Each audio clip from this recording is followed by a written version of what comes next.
புராண புருஷர் யோகிராஜ் ஸ்ரீ ஷியாமாச்சரண் லாஹிரி யோகிராஜ் அவர்களின் ஜாதகம். சிருஷ்டியின் ஆரம்பகாலம் தொட்டு தற்கால யுகம் வரை பாரத திருநாட்டின் மண்ணில் ஒரு கண்ணில் புலப்படாத அற்புத சக்தி ஆச்சரியகரமாக ஆனால் அமைதியுடன் பிரகாசித்து கொண்டிருக்கிறது. இந்த கண்காணா சக்தி தர்ம சக்தி. தர்ம ஞானம், ஆன்ம ஞானம் அல்லது மிகப்பெரிய இறைவனின் தோற்றத்தில் மனிதன் தன் சிறு முற்றம் போன்ற மனதில் இறக்கிக் கொள்வதற்கு, அதாவது புரிந்து கொள்வதற்கு நிரந்தரமான முயற்சி மேற்கொண்டிருக்கிறான். இதனால் பாரத நாட்டிற்கு தர்மக்ஷேத்திரம் என்ற மற்றொரு பெயரும் உண்டு. கீதையில் பகவான் ஸ்ரீ கிருஷ்ணர் இறுதி ஆறுதலாக யுகம் யுகங்களாக இந்த புண்ணிய பூமியில் நான் அவதரிக்கிறேன் என கூறுகிறார். ஆகையால் தான் இந்த வசனம் பாரத நாட்டில் ஆகாயம், நிலம், வானம், பூமியின் ஒவ்வொரு துகடுகளிலும் ரூபம் தரித்து கொண்டிருக்கிறது. ஆயிரக்கணக்கான வருடங்களின் சரித்திரம் இதன் பிரமாணமாகும். இப்படிப்பட்ட ஒரு மகா புருஷருடைய தோற்றம் வங்காளத்தில் உள்ள கிருஷ்ணா நகர் அருகில் குர்னி என்ற கிராமத்தில் வங்காள சகாப்தம் 1235 ஆண்டு புரட்டாசி மாதம் 15ஆம் தேதி, ஆங்கிலம் 26 செப்டம்பர் 1828 கிருஷ்ண பக்ஷத்தில் 7ஆம் நாள் ஸ்ரீமான் கௌர்மோகன் லாஹிரியின் ஜேஷ்ட புத்திரனாக தாயார் முக்தகேசி தேவியின் கர்ப்பத்திலிருந்து உண்டானது. கீதையில் சாஸ்வதமாக கீழ்காணுமாறு கூறப்பட்டது போல இந்த நிகழ்ச்சி நடந்தது. பகவத்கீதை அத்தியாயம் 6 ஸ்லோகம் 46.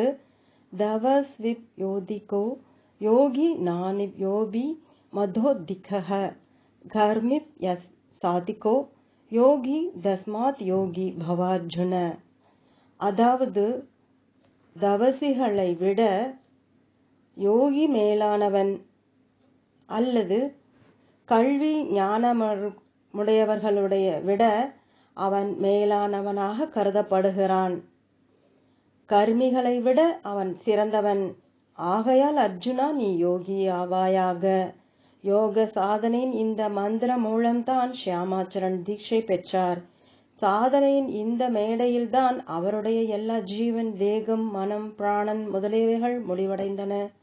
பின்னர் யோகிராஜ் ஷியாமாச்சரண் லாஹிரி என பிரசித்தி பெற்றார். ஜோதிட சாஸ்திரப்படி அவருடைய ஆன்மீக வாழ்க்கை மற்றும் தேஜோமயமான சொரூபம் அல்லது தோற்றம் கிடைக்கிறது.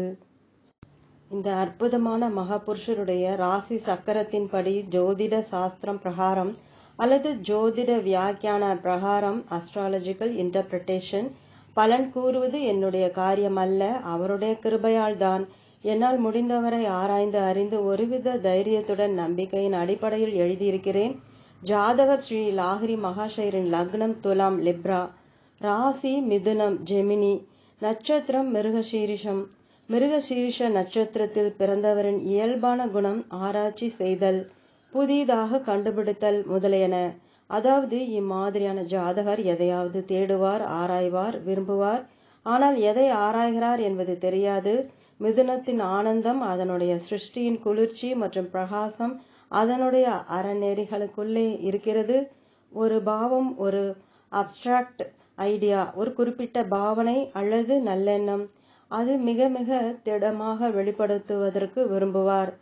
ஆலன் லியோ என்பவருடைய சொற்களில், ஜெமினி த synthesiser manifests the combination of the two, adaptability and intellect. So Gemini produces enthusiastic, impressionable, sympathetic and versatile man and woman. The dharma of Gemini is motive.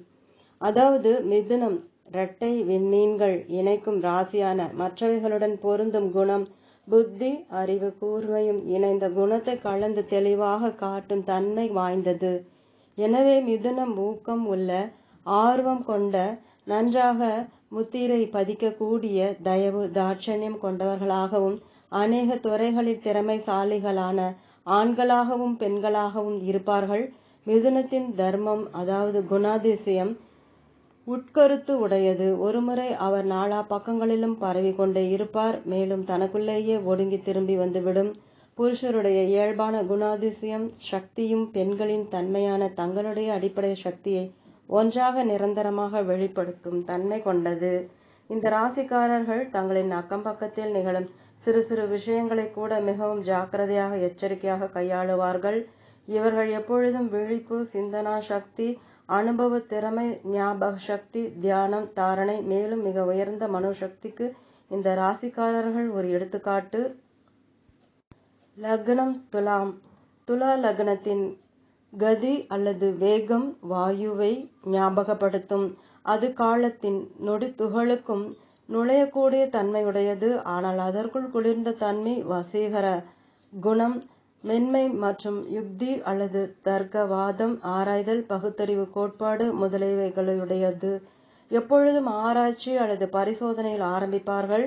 ஆனால் லக்னாதிபதி சுக்கிரன் ஆகும். அது சஞ்சீவினி மந்திரத்தை வெளிப்படுத்தும் குணம் கொண்டது. இதை தொட்ட மாத்திரத்தில் அசையாத ஜடம் கூட உயிர் பெற்று எழுந்துவிடும். இவர்கள் கடினமான மற்றும் புரிந்து கொள்வதற்கு கஷ்டமான சாஸ்திர ஞானம் மற்றும் துர்லபமான அனுபூதி, உள்ளுணர்வு முதலியவைகளை கூட சகஜமான, சரளமான, பிரயோஜனப்படக்கூடிய திறமையுடன் மலர செய்வதில் திறமைசாலிகள் மற்றும் இந்திரியங்களை கிரகிக்கும் பூமியில் விளையும் வஸ்துவின் பக்கம் இழுத்து செல்லக்கூடியது உண்மையில் நம்பிக்கை மற்றும் விருப்பம் கொண்டது. அப்படிப்பட்ட சுமையால் அல்லது குணாதிசயங்களின் பிரபாவத்தால் தான் யோகிராஜ் அவர்கள் உலகியல் பந்தங்களில் கட்டுப்பட்டு வாழ்க்கையில் வளம் பெற வருமானம் செய்வதில் கூட முழு ஈடுபாடு கொண்டவராக இருந்தார். 9ஆம் இடத்து அதிபதியும் பாக்கியாதிபதியுமான சந்திரனின் பார்வையும் லக்னாதிபதி வியாழனின் 9ஆம் இடத்து பார்வையானது அவரை ஒரு சம்சாரி, ஆனால் சந்நியாசியாக, பற்றுடன் ஆனால் பற்றற்றும் இருப்பவராக, வாழ்க்கை இன்ப துன்பங்களை நுகர்பவர் ஆனால் அவைகளை துறப்பவராகவும், அன்னாசை உண்டு ஆனால் அதன் மீது பற்றில்லாத ஆனந்த வாழ்க்கை வாழ்பவராக ஆக்கியது. லக்னத்தில் இருந்து 4வது வீட்டில் இருக்கும் சனி பகவான் எல்லாவற்றையும் அளக்கும் முக்கிய கிரகம். அவர் சனிக்கு அதிபதி, மகரத்தில் இருக்கிறார். மேலும் லக்னம் சுக்கிரனில் இருக்கிறது. சனி பகவான் மரணத்தின் காரணகர்த்தா, துன்பத்தை அளிப்பவர், கடுமையான தபோ வாழ்க்கைக்கு எடுத்துக்காட்டு, தீவிரமான தனிமையில் ஈடுபடுத்துவார், பரிசுத்தமாக இருக்க செய்பவர், எப்பொழுதும் நிஷ்டையில் ஈடுபடுத்துவார், ஞானத்தை அளிப்பார், மேதாவியாக செய்வார், மிக கடுமையான கட்டுப்பாடுகளை கடைபிடிக்க செய்வார். இவைகளெல்லாம் சனியின் வரப்பிரசாதம். சனியின் கிருபை இல்லாமல் இறைவன் தரிசனம் முடியாத காரியம். இப்படி சனீஸ்வரன் சுக்கிரனுடன் சேர்ந்து 10ஆம் வீட்டில் உள்ள சந்திரனின் இருப்பிடத்தில் நிலை பெற்று இருப்பதால் தன் சொந்த வீடான 4ஆம் இடத்திலும் மகர ராசியிலும் பார்வை விழுகிறது. அவைகளின் மீது கன்னி ராசியும் மேஷ ராசியும் லக்னத்திலிருந்து முறையே 12ஆம் இடத்திலும் 7ஆம் இடத்திலும் பார்வை விழுகிறது. மேலும் மேலே கூறிய 10ஆம் இடத்திலும் 9ஆம் இடத்திலும் புதன் வீட்டில் மூளையில் இருக்கிறது. மேலே சொன்ன புதன் லக்னத்திலும் உள்ளது. மையப்பகுதி மூளையும் சேர்ந்திருப்பது ராஜயோகத்தின் அடையாளமாகும். சுக்கிரன் மற்றும் சனியின் இருப்பிடமும் அவைகளுடன் வியாழன், புதன் மற்றும் சந்திரனின் சம்பந்தம், அதாவது சூத்திரதாரிகளாக இணைந்திருப்பது தான் ஜாதகருக்கு யோக சாதனையில் மிக மிக உயர்ந்த சிகரத்தில் பிரதிஷ்டை செய்திருக்கிறது. மேலும் யோக ஆசனத்தில் சக்கரவர்த்தியாக நிலைநிறுத்த செய்திருக்கிறது. சுக்கிரன் பற்று, ஆசை, மயக்கம். சனியும் பற்று, ஆசை, மயக்கம். எனவே அவர் வாழ்நாள் முழுவதும் மயக்கத்தை அளிக்கும் வஸ்துவை தேடினார். சுகத்தையும் அவர் விரும்பினார்.